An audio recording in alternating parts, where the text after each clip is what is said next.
Every purchase you've ever made, every brand you've ever favored, might not be your choice at all. Hidden beneath catchy slogans and vibrant images lies a calculated manipulation, a silent puppeteer pulling the strings of your desires. We are not rational consumers, we are psychological targets, vulnerable to forces we barely perceive. But what if the very science meant to understand the human mind is being weaponized against it?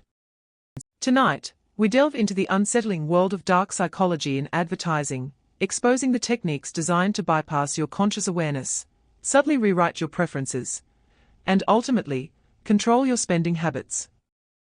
Prepare to witness the invisible forces shaping your every decision, and learn how to break free from their grasp. As we peel back the layers of influence, what's the first brand that comes to mind? Subscribe now, and together, we'll expose the truth. Comment below with your initial thoughts. Imagine this: you're strolling through a supermarket, believing you're making perfectly rational decisions. But what if your choices have already been subtly primed? This is the captivating power of priming. Studies demonstrate that even brief exposure to a stimulus, a fleeting logo, a quickly flashed image, can unconsciously guide your purchasing behavior. It's akin to planting a seed of desire within your mind, patiently awaiting the opportune moment to bloom. Consider the mere exposure effect, a fascinating psychological phenomenon where familiarity cultivates preference. Advertisers leverage this relentlessly, repeatedly exposing you to their brands, effectively embedding them in your subconscious. Priming delves even deeper.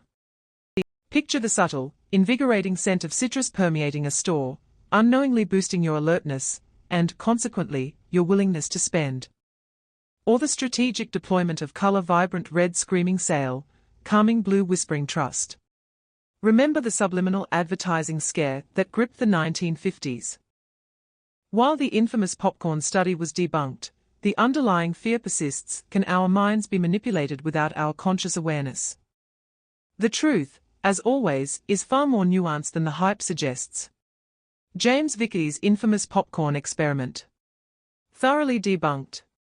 The CBC's fleeting phone now flashes. Ultimately inconclusive.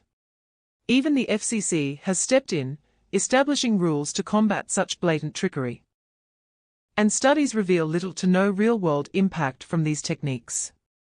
Yet, the story doesn't simply end there. Consider the concept of priming again. It's far subtler, perhaps even more insidious, than flashing words on a screen. Think of it as planting a seed in the subconscious. Indeed, research demonstrated that even the mere act of contemplating a professor versus a soccer hooligan can measurably alter your cognitive performance. While Wilson Bryan Key's sensationalist claims of hidden images embedded within advertisements ultimately proved to be unsubstantiated, the underlying notion that subtle cues can indeed sway our perceptions and behaviors contains a deeply unsettling truth. The real question, therefore, isn't whether we can be overtly mind-controlled through blatant hidden messages, but rather, to what extent our choices are already being subtly, almost imperceptibly, shaped by the world around us. Consider this: the human mind, it seems, is wired to avoid loss with even greater fervor than it seeks gain.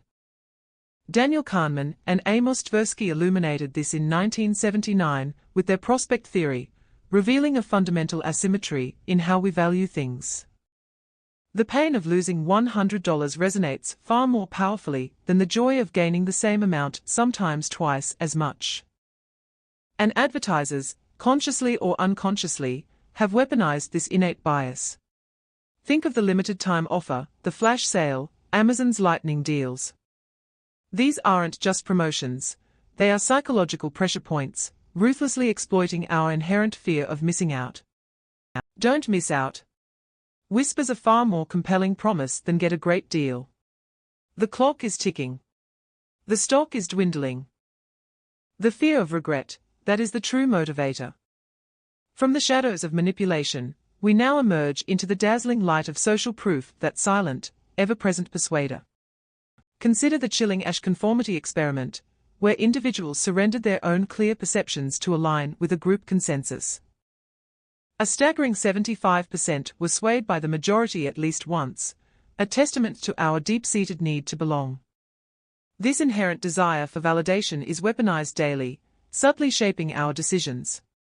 9 out of 10 dentists recommend.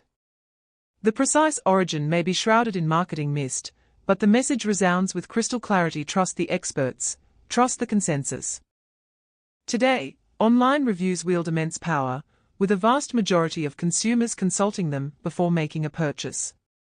Yet, the crowd can prove a fickle guide. The bystander effect chillingly reveals that in a crisis, the more onlookers present, the less likely anyone is to intervene. The bandwagon effect sweeps us along in tides of trends, often regardless of our own carefully considered beliefs. 1 million followers, a fastest-growing label. These aren't merely neutral numbers.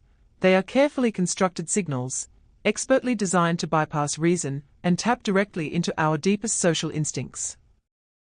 Our minds, riddled with cognitive shortcuts, become fertile ground for biases that advertisers exploit with surgical precision. Consider anchoring that initial price, seemingly innocuous, becomes the unseen anchor against which all subsequent offers are judged. Tversky and Kahneman illuminated this decades ago. And then there's framing. Present a medical treatment boasting a 90% survival rate, and it resonates far more powerfully than its counterpart, a 10% mortality rate, though they speak of the very same truth. These aren't mere glitches, they are inherent vulnerabilities, and the masters of persuasion possess the knowledge to probe them with unnerving accuracy. The subtle sting of repeated exposure, the mere exposure effect, quietly nudges our preferences, shaping desires we scarcely recognize. Neuromarketing, with its unnerving precision, peers directly into our brains, bypassing the gates of reason itself. The availability heuristic, meanwhile, paints vivid, but often skewed realities, influencing our decisions with readily accessible, yet potentially misleading, information. We often believe ourselves immune, confidently proclaiming the third-person effect shields us from manipulation, yet the trap is subtly sprung. But knowledge is our shield, our strongest defense. Consumer education arms us with the critical thinking skills we desperately need. Learn to spot the dark patterns, the digital sleight of hand designed to deceive. Recognize the vulnerabilities within ourselves, and transform into an informed, empowered consumer. Ultimately, the power to choose, to resist, and to decide rests with you. In conclusion, the world of advertising is a complex landscape of psychological tactics, subtly influencing our decisions in ways we often don't realize. From priming and loss aversion to social proof and cognitive biases, these techniques are designed to bypass our rational minds and tap into our deepest desires and fears. Understanding these hidden forces is the first step towards reclaiming our autonomy as consumers. Now that you've witnessed the subtle manipulations at play, what's one advertising technique you'll be more aware of moving forward, and how will you resist its influence? Share your thoughts in the comments below.